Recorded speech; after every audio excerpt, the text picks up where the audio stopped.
Frères et frères dans le Christ, bonjour et bienvenue à cette méditation en ce jeudi de la 28e semaine. Il y a quelques jours, on a célébré la journée mondiale des enseignants.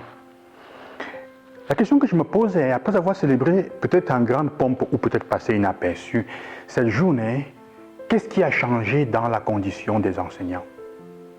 Quels sont les pas qui ont été faits au niveau de nos États, mais aussi au niveau même de nos diocèses, de notre Église? Si les enseignants demandent une condition meilleure, ils sont punis. Les têtes de file ceux qui revendiquent sont punis. Alors, on célèbre la journée des enseignants, mais on ne veut pas changer la condition des enseignants. C'est-à-dire que la vérité de cette journée-là est mise à côté. Il y a deux façons de tuer les prophètes, comme dit Jésus dans l'Évangile. Ou alors, on ignore ce qu'ils disent, ou alors on construit des monuments, ou alors on écoute, mais on fait, comme dit en anglais, get rid of it. On pousse de côté, on met de côté, ça ne dérange personne. On célèbre de grandes journées mondiales, la journée mondiale de la santé, de ceci et de cela. Il y a quelques mois, l'OMS avait prévu une grande hécatombe de morts de Covid en Afrique, ce qui n'a pas été. Et ça fait des années qu'on parle de paludisme, mais en quelques mois, on a sorti un vaccin pour le paludisme.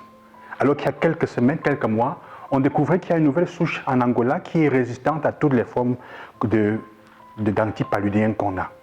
Alors qu'est-ce qu'il y a derrière? Évidemment, certains diront que je suis complotiste.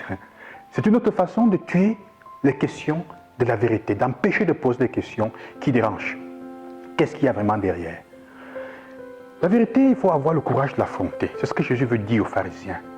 Elle peut être très incommode, mais il faut avoir le courage de poser les questions justes.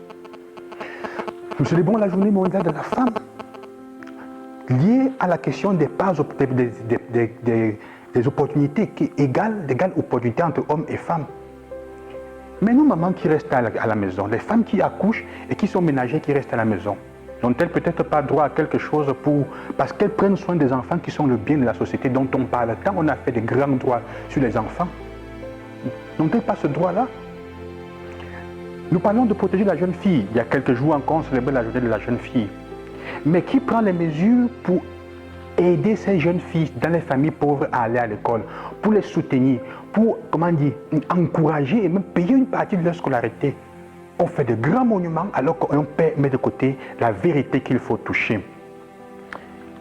Il y a quelques jours, on vient d'apprendre qu'une jeune fille de 15 ans va entrer, est devenue nouvelle femme d'un chef. Qui dit quoi? Qui parle? Qui dit quelque chose? Mais on va célébrer la journée de la femme. Mais concrètement, on va oublier, on va se mettre de côté. Il y a plusieurs façons de tuer les prophètes. Ceux qui sont là en train de parler, qui posent des questions, qui dérangent. Comme je disais, où on leur donne une grande place, on fait de la pompe, on les écoute, on fait semblant de les écouter. Mais après, fait une petite célébration là, même dans notre foi, même avec la foi. Nous célébrons l'Eucharistie chaque jour. Les prêtres la touchent chaque jour. Chaque jour.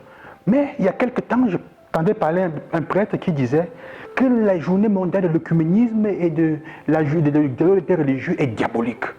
Mais il est celui qui célèbre l'Eucharistie, qui est contre la célébration même de l'anti-violence et de l'accueil de tous les morts, de tous les autres, de l'ouverture. Quand nos conciles ont dit, quand le Christ lui-même dit dans l'Évangile, il y a d'autres brebis hors de l'enclos. Mais comme ça le dérange, comme ça nous dérange, alors on dit que c'est diabolique, on exclut les autres. C'est une autre façon de construire la tombe des prophètes. On affirme des choses en vérité avec la bouche, mais dans les faits, on ne fait rien pour changer. Il y a beaucoup de choses que vous pouvez voir dans le quotidien même. Quand quelqu'un ne veut pas que vous disiez la vérité ou qu'il veut vous détruire, il suffit simplement qu'il fasse qu'on se moque de vous. Jésus dit, faisons attention, frères et sœurs.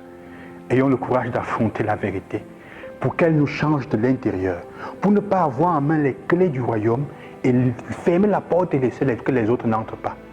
Puisque ça ne vient pas de moi, je maîtrise. Mais il y a quelqu'un qui meurt après. On n'écoute pas.